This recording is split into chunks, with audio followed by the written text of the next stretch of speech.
Block 1. Seneca, Anxiety, Stoicism. Imagine that knot in your stomach when you think about the future.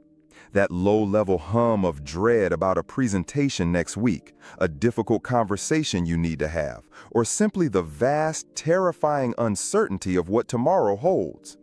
This feeling, this future anxiety, is one of the most draining human experiences. It robs us of our present joy and paralyzes our ability to act effectively. What if there was a tool, a mental mechanism you could operate to instantly reduce the emotional weight of these future fears? What if you could flip a switch that didn't change the world outside, but completely rewired your reaction to it? The great Stoic philosopher Seneca, a man who navigated the treacherous courts of Emperor Nero, understood this anxiety intimately. And he developed a conceptual tool so powerful, so effective, that we can call it the Indifference Lever.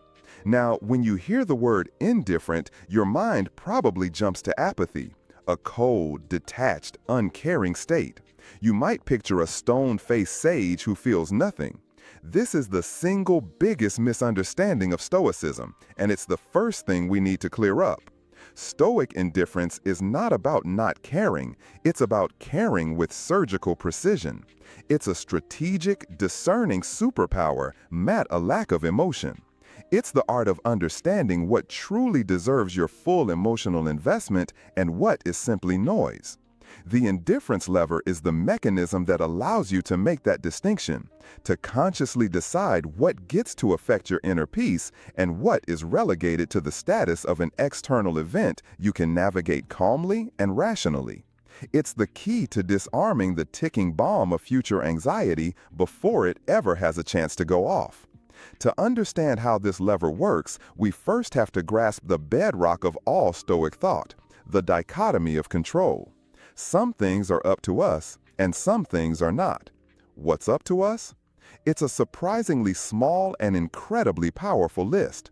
Our thoughts, our judgments, our choices, our actions, our inner world. Everything else, absolutely everything else, falls into the category of things not up to us.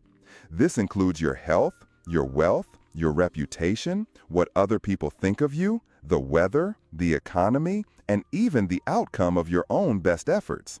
The Stoics call these external things indifferents. This is where most people get tripped up. How can health be an indifferent? Isn't it good to be healthy and bad to be sick? Of course. And the Stoics weren't fools. They agreed. This is where they introduced a crucial, life-changing distinction. They split the category of indifference into two types: preferred indifference and dispreferred indifference. Let's break that down. A preferred indifferent is an external thing that is naturally preferable to have. Health is better than sickness. Wealth is better than poverty. A good reputation is better than a bad one.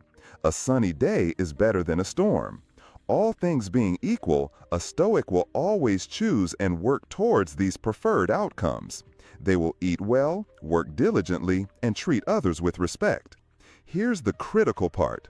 They recognize that their ultimate well-being, their inner tranquility, their virtue does not depend on securing these things. They are bonuses. They are nice-to-haves, not need-to-haves for a good life. Think of an archer. The archer's goal is to hit the bullseye. That's the preferred outcome.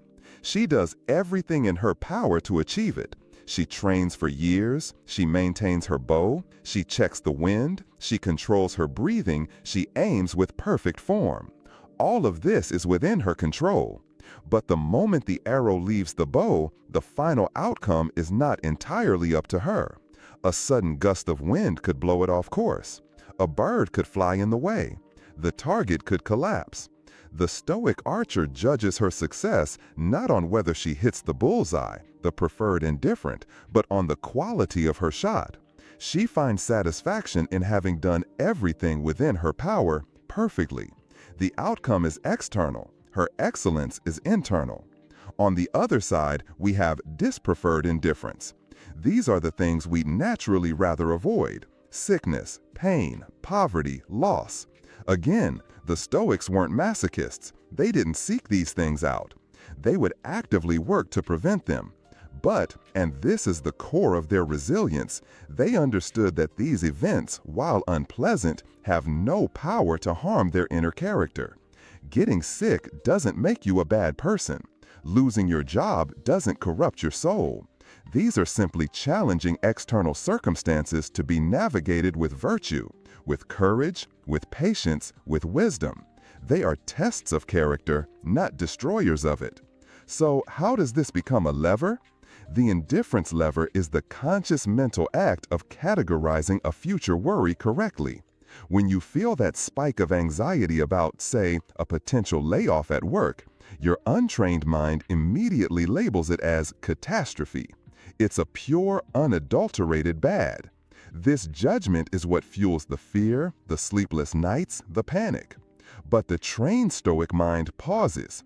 It grabs hold of the indifference lever, and it pulls. Pulling the lever is a cognitive reframing. You consciously say to yourself, losing my job is not an absolute evil. It is a dispreferred indifference. This simple act of relabeling is profoundly powerful. It doesn't mean you want it to happen. It doesn't mean you stop trying your best at work. In fact, it does the opposite. By recategorizing the outcome, you drain it of its terrifying emotional power.